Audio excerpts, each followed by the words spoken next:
Alhamdulillah, alladzi hadana li hadza wa ma kunna linahtadiya laula an hadana Allah. Asyhadu an la ilaha illallah wahdahu la syarika lah wa asyhadu anna sayyidana Muhammadan abduhu wa rasuluh. Allahumma shalli wa sallim wa barik ala abdika wa rasulika nabiyil ummi wa ala alihi wa ashabihi wa man tabi'ahum bi ihsanin ila yaumiddin. Hadirin jamaah salat Isya rahimakumullah. Pada setiap kesempatan kehidupan kita di dunia ini, marilah kita senantiasa menghaturkan rasa syukur kita ke hadirat Allah Subhanahu wa taala, diwujudkan dengan berusaha menjalankan perintahnya dan berusaha menjauhi larangannya. Salawat serta salam mudah-mudahan senantiasa tercurahkan kepada suri tauladan kita Rasulullah Muhammad sallallahu alaihi wasallam. Hadirin jamaah salat Isya rahimakumullah.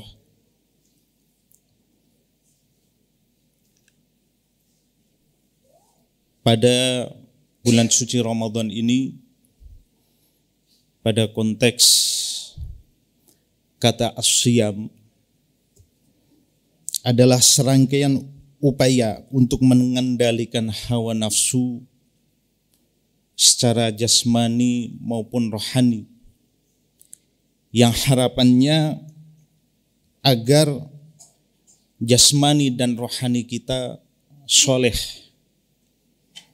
Maka kalau seseorang jasmani dan rohaninya soleh, maka ada salah satu hal yang akan mempengaruhi dalam hidupnya, yakni perasaan khawatir meninggalkan kebiasaan tersebut. Kemudian pada konteks kultum pada malam hari ini, yakni hal-hal yang membatalkan puasa. Maka apabila di muqaddimah tadi disebutkan kata as-siyam, maka pada konteks hal-hal yang membatalkan puasa cocok pada kata saumun, yakni mengendalikan hawa nafsu dari hal-hal yang membatalkan puasa yang bersifat jasmani. Jadi hadirin hadirat jamaah salat Isya rahimakumullah.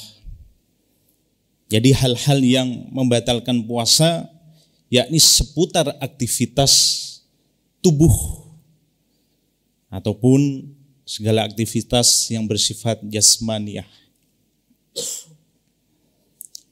Oleh karenanya saya rangkum, karena pembahasan membatalkan puasa ini nanti panjang sekali referensinya, panjang sekali pembahasannya, maka akan saya rangkum saja. Barangkali nanti kalau ingin dikaji maka bisa di lain waktu yang lebih sesuai pembahasannya.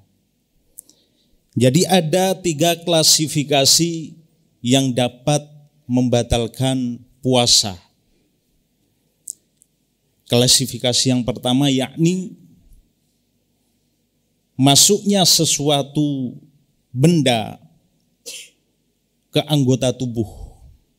Jadi penjabarannya yang pertama adalah telah kita ketahui makan dan minum secara sengaja maupun tidak sengaja.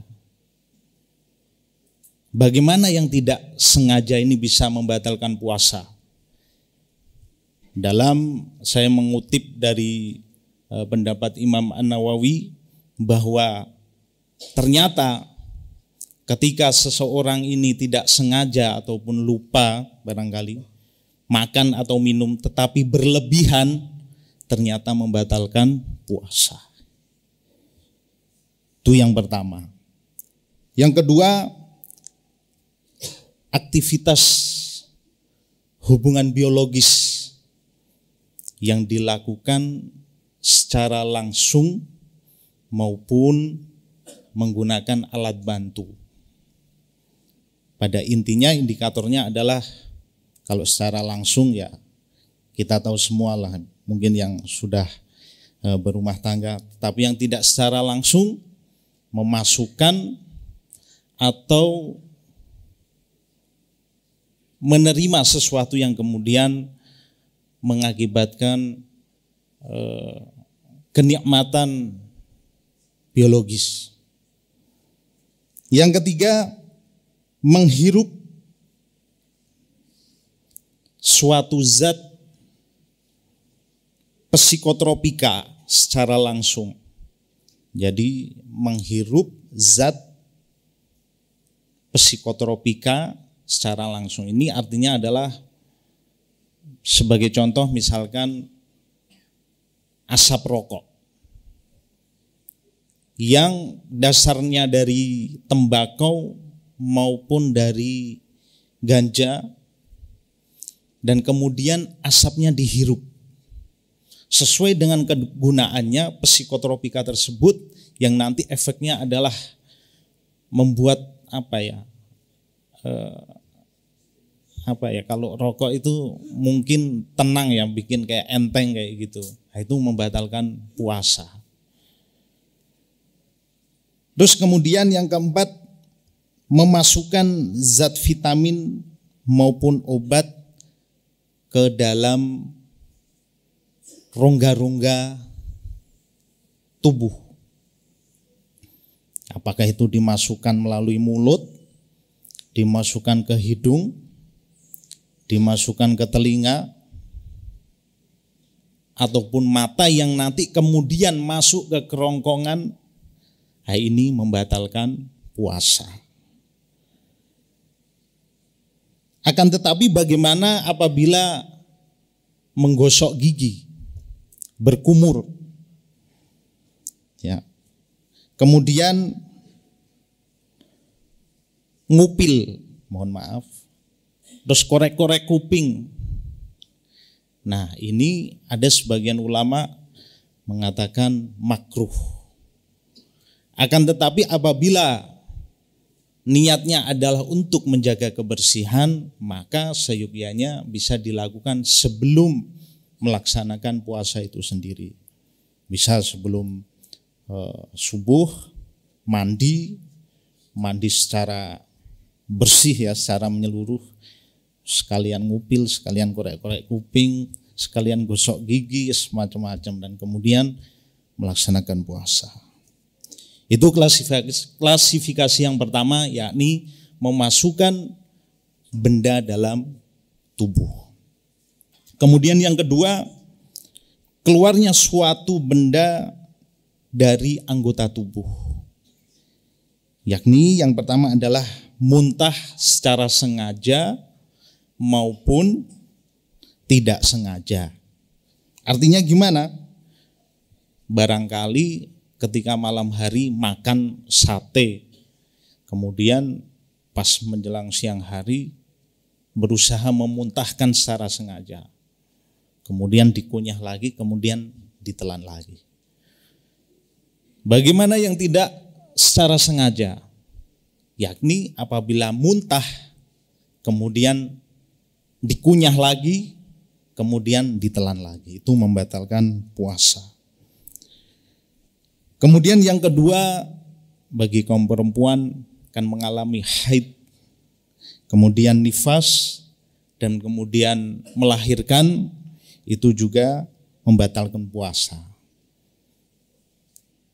Kemudian yang terakhir, mengeluarkan, mohon maaf, bagi yang laki-laki secara sengaja mengeluarkan sperma dengan sengaja, bukan karena mimpi, tapi dengan secara sengaja. Apakah itu dengan melihat, mendengar, ataupun dengan sentuhan langsung, kemudian mengeluarkan hal tersebut, maka puasanya batal. Kemudian yang terakhir, klasifikasi yang terakhir adalah karena suatu keadaan. Yang mana keadaan yang pertama adalah karena hilangnya akal. Atau yang lebih utama di sini adalah gila. Jadi gila itu orang yang kehilangan kewarasannya. Jadi meskipun gilanya kambuh-kambuhan, jadi ada ternyata saya pernah membaca atau pernah bertemu oleh seseorang yang memiliki penyakit gila karena gen keturunan. Jadi gilanya itu kambuh-kambuh. Jadi ketika di siang hari atau di pertengahan puasa dia mengalami hal tersebut, maka meskipun hanya setengah hari saja gilanya, kemudian berikutnya sembuh, tetap dikategorikan batal puasa. Karena orang yang sedang hilang kewarasannya ini meskipun diingatkan istighfar baca, malah semakin marah. Nah, jadi tidak bisa untuk melaksanakan puasa tersebut. Kemudian yang kedua adalah pingsan. Nah, pingsan setengah hari atau pingsan seperempat hari. Nah, ini puasanya tidak batal. Karena orang pingsan biasanya kalau tiba-tiba pingsan 10 menit kemudian diingatkan, entah dikasih minyak kayu putih atau apa, biasanya langsung sadar, diajak ngomong nyambung. Beda dengan gila itu tadi.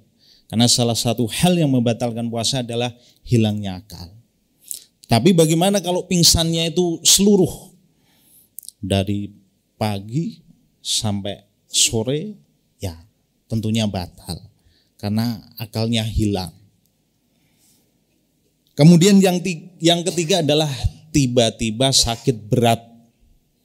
Nah, ini kondisi orang yang tiba-tiba sakit berat, tentu hal yang paling diutamakan adalah keselamatan hidupnya. Sebagai contoh orang yang tiba-tiba stroke, dia tidak sadar, kemudian dimasukin infus, dimasukin suntik atau apa dan sebagainya, secara otomatis dia batal puasanya.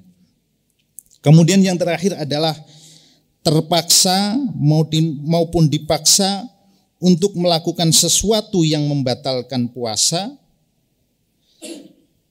tetap membatalkan puasa, tetapi wajib mengqadha namun tidak terkena kifarat.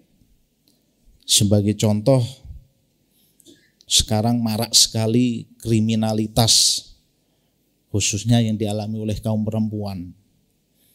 Nah, kemarin saya membaca di tanya jawab dokter, dan kebetulan dokter tersebut juga seorang yang mendalami fikih.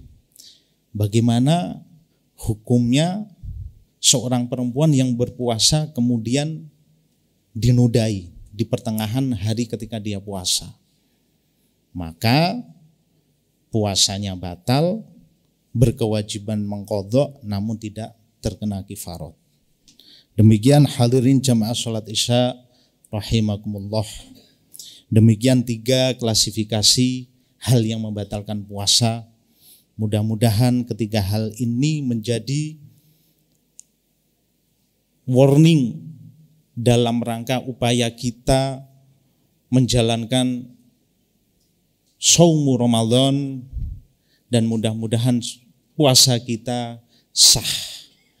Dan lebih lagi untuk menyempurnakan puasa kita, maka tentu hal-hal yang tidak hanya bersifat jasmani saja, tetapi yang bersifat rohani kita sempurnakan, kita upayakan. Mudah-mudahan kita mendapatkan apa yang telah dijanjikan oleh Allah Subhanahu wa taala kepada orang-orang yang menjalankan dengan sebaik-baiknya. Demikian, banyak khilafnya dari saya. Hadanallahu wa iyyakum ajma'in. Al-'afwu minkum. Assalamualaikum warahmatullahi wabarakatuh.